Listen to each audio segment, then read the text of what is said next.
What's up everyone, it's your boy the Graceful Rogue here, stepping out of the shadows to give you content on Naruto x BORUTO Ultimate Ninja Storm Connections, and this is the fifth and final part of a series I've been calling Who Are the Five, a series that's based on speculation of the 5 characters that will most likely be in the Season Pass with Storm Connections. Each video will be us discussing one of the 5 that will most likely be added in, as well as coming up with a moveset for said characters and even giving a reasoning for why I think that character will be in the game. Check out the other 4 videos if you haven't seen them yet, and now that you understand what these videos are about, let's get into it.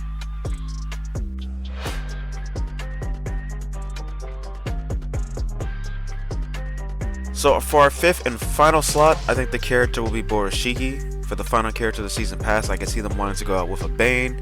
I mean, come on, you buy all these other characters, you want to lead up to something big for the finale. Borushiki will be a very interesting character, not just visually, but even in terms of gameplay. This character should look and feel absolutely crazy. And I mean, come on, releasing him would probably be a hype way to end as, like, at least Season 1.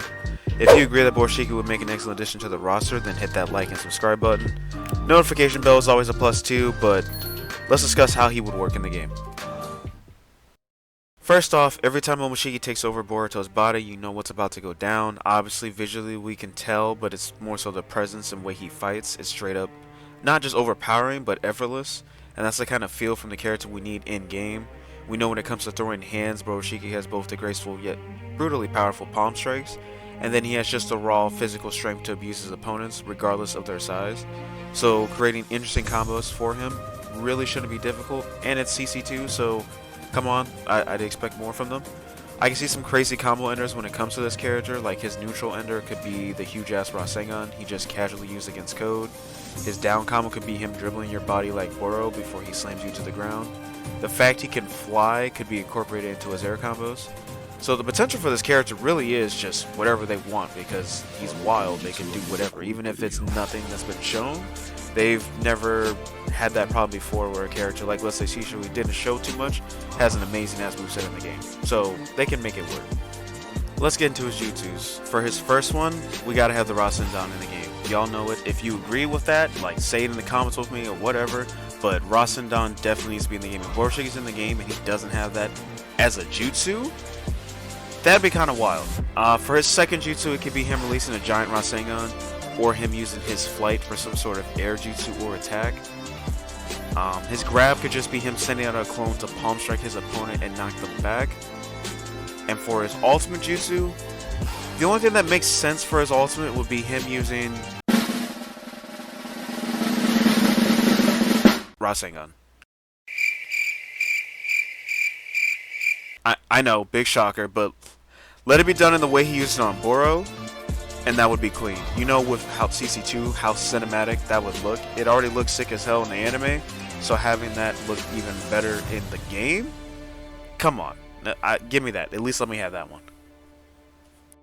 For his awakening, give him that overflowing with power looking aura, and let him start to hover off the ground. He never touches the ground in his awakening period.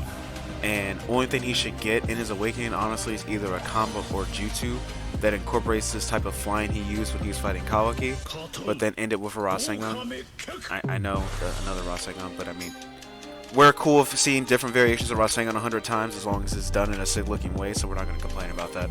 Anyway, I want to appreciate you guys for watching this series of Who Are the Five, joining me and even discussing with me in some videos of your wants and opinions for the DLC coming to Connections. I'm happy I was able to finally finish this series. It took longer than expected, but I just wanted to go a little bit more in depth with talking about characters I wanted in the game, talking about the potential movesets or jutsus. I personally find that more intriguing than just saying, hey, here's my list, and then that's it. But I digress.